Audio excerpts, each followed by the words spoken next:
Bismillahirrahmanirrahim. وَلْتَكُنْ مِنْكُمْ أُمَّةٌ يَدْعُونَ إِلَى الْخَيْرِ وَيَأْمُرُونَ بِالْمَعْرُوفِ وَيَنْهَوْنَ عَنِ الْمُنْكَرِ. Assalamualaikum warahmatullahi wabarakatuh. Alhamdulillah wassalatu wassalamu rasulullah mabad. Allah berfirman, wajahidu bi amwalikum wa anfusikum. Berjuanglah kalian, berjihadlah kalian melalui hartamu dan dirimu. Hampir semua ayat-ayat berjuangan dan pengorbanan itu dimulai dengan bi amwalikum, harta kalian, harta kalian. Saya mengajak secara praktis dan kami sudah buktikan. Rp1.000 itu bisa luar biasa dahsyat. Bisa beli mobil, bisa buat kuburan, ya, bisa membangun masjid. Uang 1.000. Mari kita satukan uang 1.000 kita. Nanti kami jemput. Di rekening ini insya Allah bisa kita buat. Di rekening ini insya Allah kita buat sebuah kekuatan umat dengan Rp1.000. Rp1.000 dahsyat.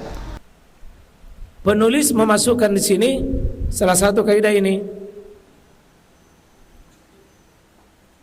Wa'ashiruhunna bil ma'ruf. Wa'ashiruhunna bil ma'ruf. Wa'ashiruhunna bil ma'ruf.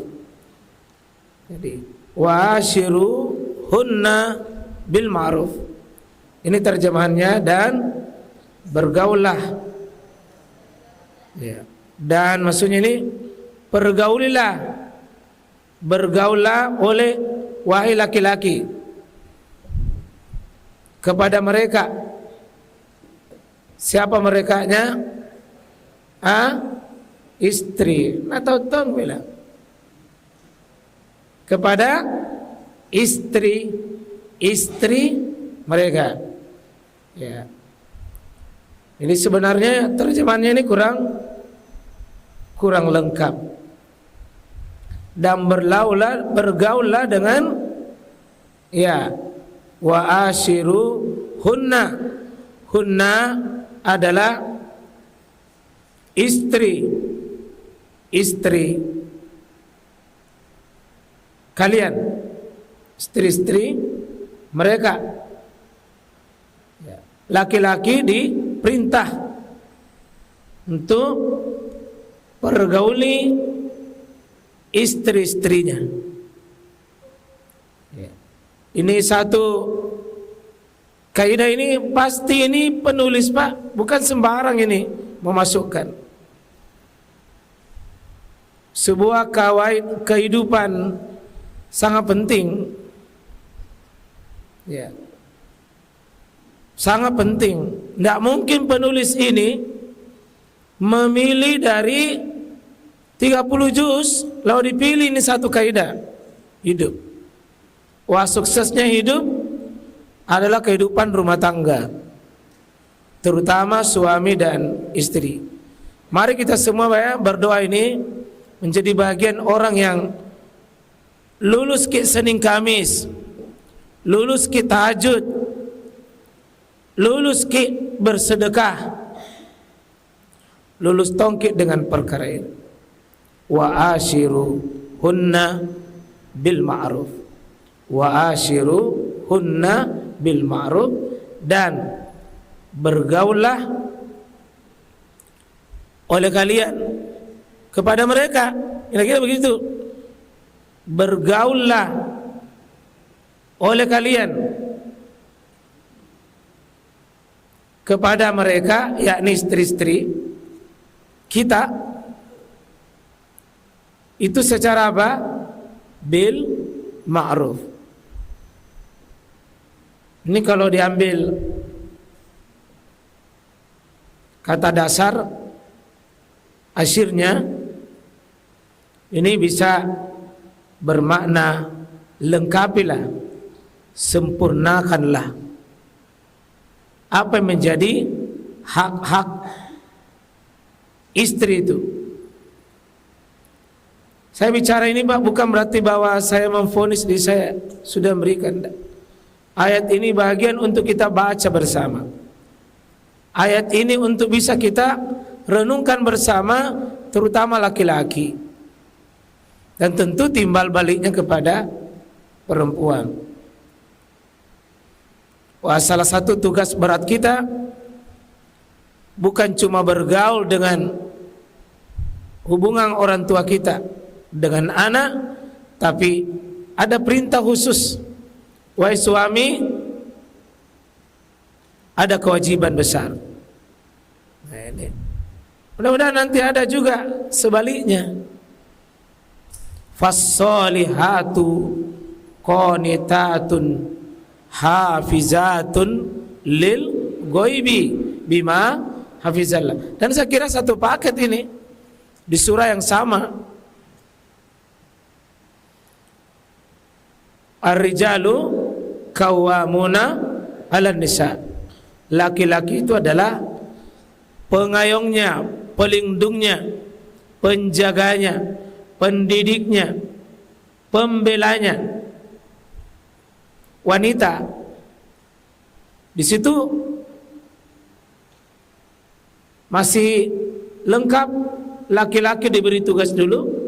Ar-rijalu qawwamuna 'alan nisa, dengan alasan bima fadallahu, ada kelebihan yang Allah berikan pada laki-laki. Tapi ingat, ini ayat utuh. Laki-laki yang baik sekaligus Allah memberikan juga perempuan yang baik. Kalau ayat ini wa ashiruhunna bil ma'ruf, ini kalau kita mau utuh dibuka ini ayat. Ya, nanti itu perintah setelah menghilangkan kebiasaan jahiliyah yang dahulu nilai perempuan tidak ada harganya. Datang Islam memberi nilai perempuan itu sederajat dengan laki-laki. Ini ayat ini turun, ini ya, supaya kita utuh lihat.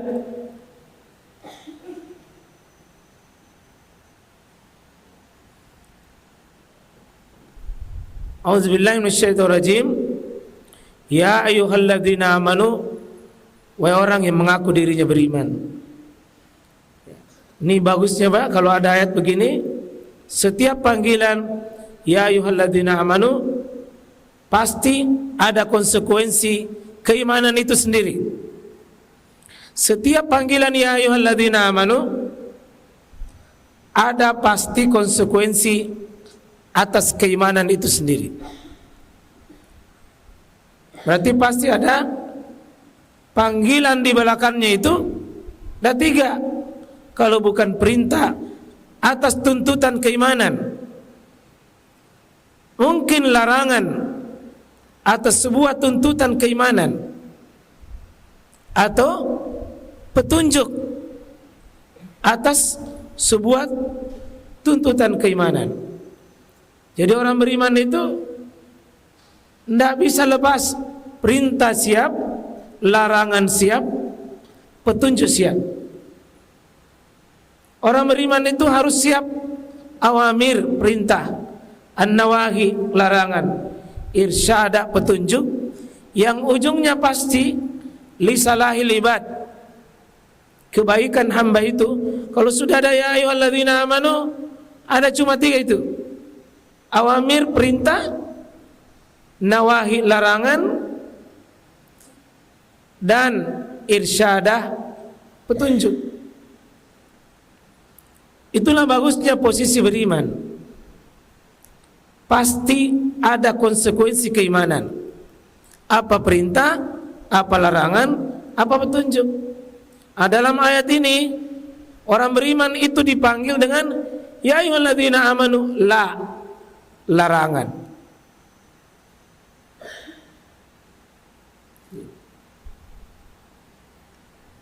Jangan atau tidak boleh, yang sifatnya bisa memberi pelarangan atau bimbingan bagi kita. La yakhillu lakum, wahai orang beriman, ini konsekuensi keimanan kalian. Kalau anda orang beriman, tidak halal bagi kalian, tidak boleh atau haram bagi kalian. La yakhillu lakum, tidak boleh bagi kalian. Apa itu? Antarisun nisa karha, untuk kamu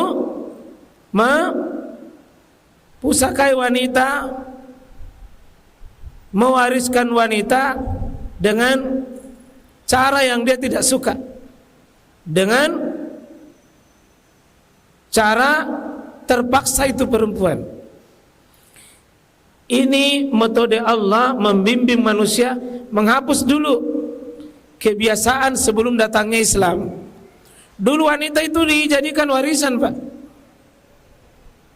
Warisan, diwariskan itu. Kalau ada suami meninggal,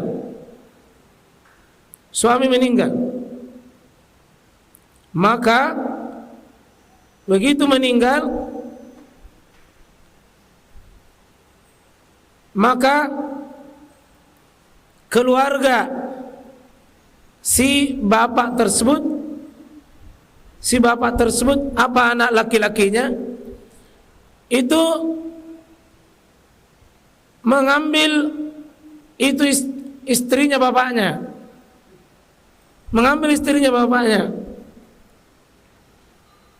terserah dia mau nikahi atau tidak, atau dia ambil begitu saja, atau dia usir, atau dia tahan.